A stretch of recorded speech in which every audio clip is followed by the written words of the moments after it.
Çocukların yanında onların sesi, insanlığın sesi.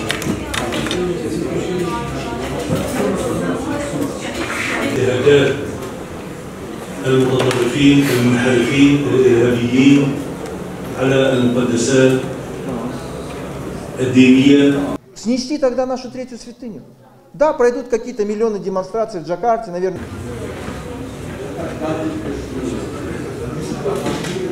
Değerli dostlar, değerli Filistin dostları, insanlık ailesinin bileşenleri, malumunuz olduğu üzere saldırıların ikinci yılı bitmek üzere ve ilk başlarda belki 1948'de İsrail kurulduğunda aradaki savaşlara Arap-İsrail savaşları dendi.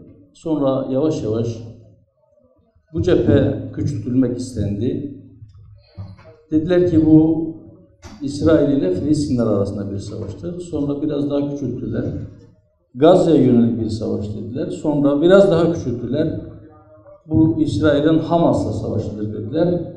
Sonra biraz daha küçülttüler. Dediler ki biz sadece teröristleri vuruyoruz. Ama bütün dünya görüyor ve herkes ibretle izliyor ki orada yaşayan farklı dinlere mensup, farklı yaşlarda, farklı cinsiyetlerde insanlar sadece orada bulunduğu için katlediliyor.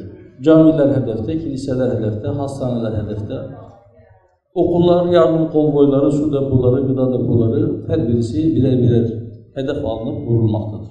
Değerli dostlar, onların iddia ettiğinin tam tersine aslında bu savaş ne Siyonist terör rejiminin terörist olarak isimlendirdiği Hamas'la savaşıdır, ne sadece Filistinlilerle savaşıdır, ne sadece Müslümanlarla savaşıdır, ama aslında insanlıkla savaşıdır. İnsani değerlere aşmış olduğu, ilan ettiği bir savaştır ve bu cepheyi her gün biraz daha küçük göstermek istemesine rağmen her gün biraz daha bu cepheyi genişletmekte ve insanlık adına ne varsa hepsini birer birer katletmektedir. Bu gözü dönmüşlük, bu terörizm mutlaka durdurulmalı. Çocuklar açlıktan ölmez. 1951 yılının Ocak ayından beri yürürlükte olan uluslararası bir sözleşme var. Soykırım suçunun önlenmesi ve suçluların cezalandırılması sözleşmesi. Bu sözleşme aslında bütün insanlara ve bu sözleşmeye özellikle taraf olan hükümetlere bir sorumluluk yüklüyor. Bugün Gazze'de gerçekleşen bir soykırım olduğu konusunda bir tereddüt yok. Zira gerçekten soykırım suçunun tarifi neyse tıpatıp uyuyor.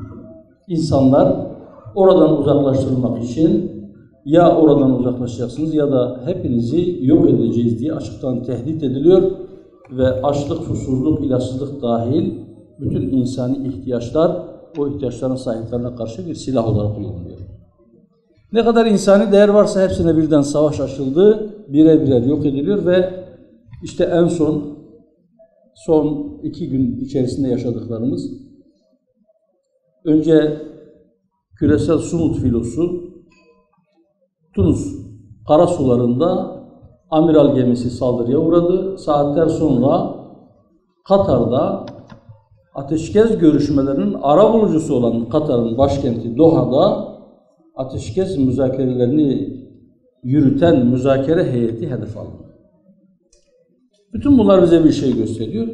Daha bunun dumanı tüterken Sumut filosuna Global Sumut filosunun ikinci gemisine bir saldırı daha gerçekleşti. Şu anda bir can kaybı yok ama aslında soykırımın önlenmesi adına hazırlanan sözleşme imza attığı için uluslararası bu sözleşme gereği o soykırım suçunu önlemek, çocukların açlıktan ölmesini önlemekle görevli olan hükümetlerin yerine bazı sivil vatandaşlar filoya katıldılar. Bir koridor açmak, ablukayı kırmak ve götürebildikleri kadar gıda ve ilacı Gazze'ye ulaştırmak için yola çıktılar. Şimdi bu filonun, yani bu Global Sumut filosunun, bu kararlı insanların, bu insanlığın vicdanını temsil eden topluluğun 44 farklı ülkeden insanların mutlaka korunması gerekir. Katar'daki saldırı bize bir de şunu gösterdi.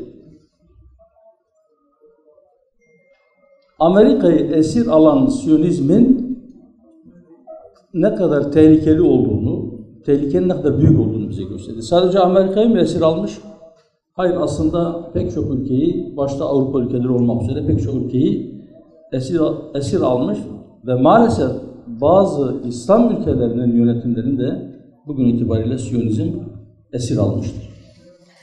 Değerli dostlar, bu esaretten kurtulmak için, yani hürriyeti elde edebilmek için, insanlığın yeniden hürriyetine kavuşabilmesi için mutlaka bir bedel ödenmesi gerekir. Hürriyet bedel ister. Hürriyet öyle sadece kınamayla, hürriyet sadece yalvarmayla, hürriyet sadece el atıp dua etmekle gelecek bir şey değildir. Hürriyet bedel ister ve bu bedelin göze alınmasını gerektirir. Eğer küresel Siyonizm, yani sadece Filistinlilerin değil, sadece Müslümanların değil, Siyonist olmayan Yahudilerin bile düşmanı olan küresel Siyonizm durdurulmazsa ya herkesi köleleştirecek ya da köleleştiremediği insanları bertaraf etmenin, ortadan kaldırmanın bir yolunu arayacak.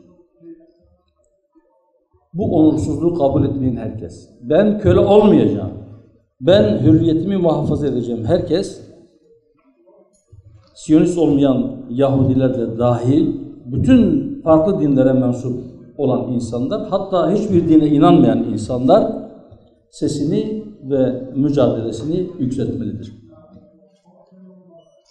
Buradan bir çağrıda bulunmak istiyorum. Küresel Sumut filosunda vatandaşları bulunan bütün devletlere, o devletleri idare eden yöneticilere ve uluslararası kuruluşlara global Sumut filosunu koruyun, orada yeni can kayıpları yaşanmasın diye çağrıda bulunuyor. Onu korumak için harekete geçin ve kendi vatandaşlarınıza ve küresel vicdanın temsilcisi pozisyondaki oradaki güzel insanlara yapılacak olan saldırıyı karşılıksız bırakmayacağımızı çıkıp dekleyin. Aksi halde bunun sorumluluğunu hep birlikte taşımış olacaksınız. Evet, zulüm ilelebet devam etmeyecek. Evet, insanlık vicdanı ayağa kalkınca istediğini elde etmeden oturmayacak diye ümit ediyoruz. Biz o günlerin yakın olmasını temenni ediyoruz. Sözlerimin sonunda bu toplantının ve benzer toplantıların hayırlara vesile olmasını diliyorum. En başta Filistin'deki zulmün sona ermesi olmak üzere nice hayır kapılarının açılmasına vesile olmasını Rabbimden niyaz ediyorum. Çalışmalarınızda başarılar diliyorum. Bu toplantıyı tertip edenlerden Allah razı olsun diyorum. Teşekkür ediyorum. Allah'ın selamı, rahmeti, bereketi, mağfireti üzerinize olsun.